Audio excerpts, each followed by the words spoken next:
5 o'clock hour is here. ESPN Radio 1100, 98.9 on the FM dial. DC and the Sunshine Man.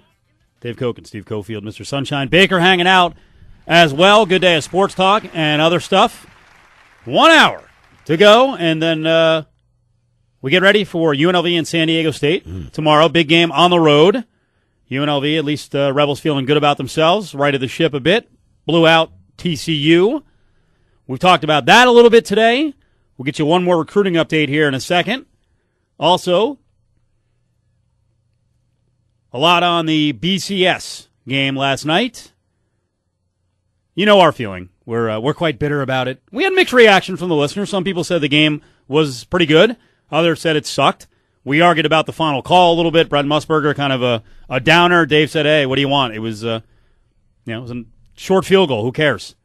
I took the other side on that. Not in phony fashion. Believe me, if you heard us screaming in the 3 o'clock hour, that was not.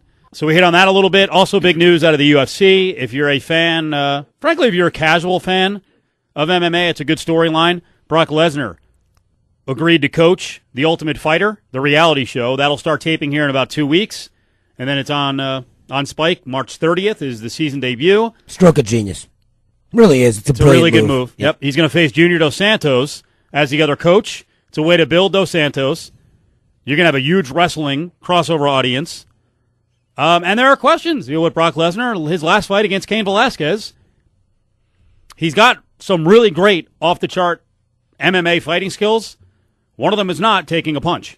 He's also got some really entertaining verbal skills because he's a trash talker, and that's going to make this show highly entertaining because we're going to want to see, I'm going to want to see, what's the next thing he's going to say. Yep. Because there's going to be some good stuff in there. This will be the highest rated TUF in the history of the show. I'll alert you to it right now on the Cage Rider blog. I will put up a post, and I will talk about how this is. I already put one up that said, great job, pull the rabbit out of the hat.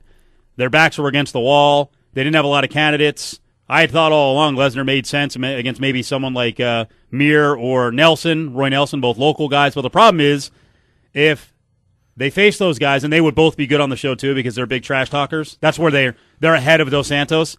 He's a Brazilian who speaks a little bit of English. If they beat Lesnar, could you really say, oh, well, the winner of that fight, now Mir or Nelson, gets a title shot? That wasn't as easily sellable. Right. This is a legit guy in Dos Santos who was already getting the next title shot. It's a nice way to reward him because he was getting Cain Velasquez in April. He even said, boy, this sucks. I don't make a lot of money. I don't make what, Lesnar and George St. Pierre make. I need money.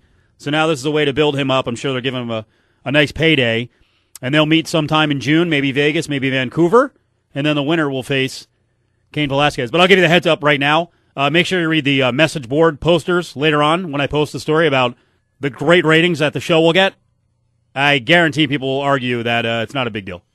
Oh, sure it is. Which I have about 15 or 20 idiots who post up on Yahoo are there 23 hours a day who do not get what the casual fan is interested in. They're interested in Brock Lesnar. Whether you think, as a hardcore MMA fan, that Lesnar's a legit fighter, it's old, the act is this, it's that.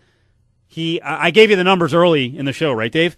The UFC pay-per-view numbers last year for the year, 9.175 million pay-per-views sold. Between however many they did, 16, probably less than that, 14 pay-per-views. 2.1 million were the Lesnar shows. He is gigantic. So he did 22% of the overall take. He didn't fight in 22% of the fights. So that's, Now you're putting him on free TV, Yep. setting up a fight at the end of the season. He's a lunatic. He's going to be pissed off the whole time he's here. He'll probably be politically incorrect. Oh, who knows what he's going to say. I'm going to go drink a Corona and eat a burrito just for your Hispanic heritage. Hello. Right? There you go. Okay. That was the lead-in. Be dynamite if it was in Vancouver, because upon his comeback from his stomach ailment, he ripped the crap out of Canada, said he basically didn't agree with them politically and hated their healthcare system. The guy's dynamite. He's made for TV because, number one, he gets it. He hams it up a little bit, but he's naturally a jerk. He's an edgy, irritated, he's a big guy. There are certain big guys who they just walk around all the time with their chest puffed out and they're pissed. And that's who he is. So believe me, it'll play well. It's going to be fun.